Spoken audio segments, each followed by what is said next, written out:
Okay. မင်္ဂလာညချမ်းလေးပါခင်ဗျာအစ္စလာမ်အလိုင်ကွမ်ရာမတ်တူလာဟ်ဝဘရကာတို7 နာရီနဲ့22 မိနစ်7 နာရီ22 မိနစ်အဲ့လိုမပြောသေးဘူးအတွေးလေးတစ်ခုဝင်လာတယ်ဟာဒလေးနော်ဟာဒလေးဆိုပြီးတော့ကျွန်တော်ကြိုပြောထားတယ်ဘာလို့ဆိုတော့မွတ်စလင်လူမျိုးအစ္စလာမ်ဘာသာဝင်တွေလည်းနားထောင်မယ်လေဟာဒနော် Okay let's go အိမ်နေချင်းကရက်တငယ်ချင်းချင်းကောင်းရင်တငယ်ချင်းတွေရှိတယ်အမျိုးသားချင်းချင်းအမျိုးသမီးချင်းချင်းပေါ့အဲ့ဒါအိမ်အလဲကလင်းမယားကသူတို့တွေကိုလိုပြန်ညကြရင်သူတို့လင်မြဘာတာမှမရှိစားပြီးတောက်ပြီးအိတ်ကြတာ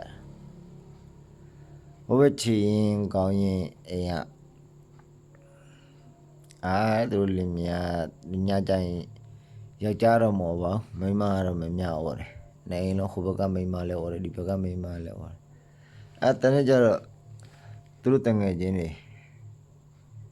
ထိုင်ဝမ်လေးတစ်ခုဖြစ်တယ်သူတို့တငယ်ချင်းမင်းတို့လင်မြကွာဘာဖြစ်လဲညဆိုမင်းတို့မိမတွေကဘာဖြစ်လို့អော်နေလဲဟမ်ငါတို့လင်မယားတွေကွာကောင်းငိုမအေးရကွာမင်းတို့ကောင်းနေလေဒုက္ခပဲ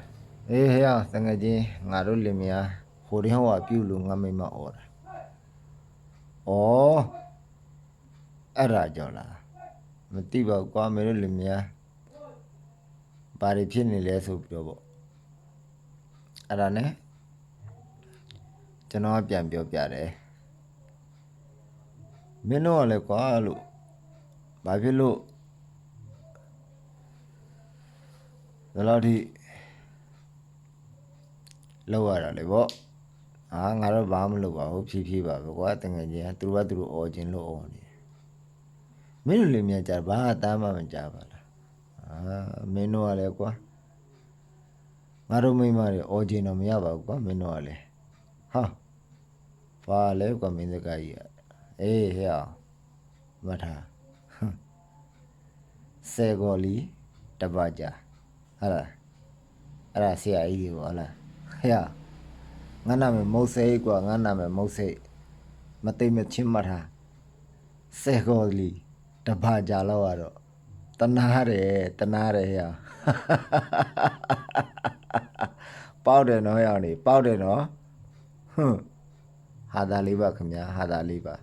အမားတွေပိုင်တောင်းပန်ပါတယ်ခွင့်လွှတ်ပေးကြပါလို့လည်းမေတ္တာရပ်ခံပါတယ်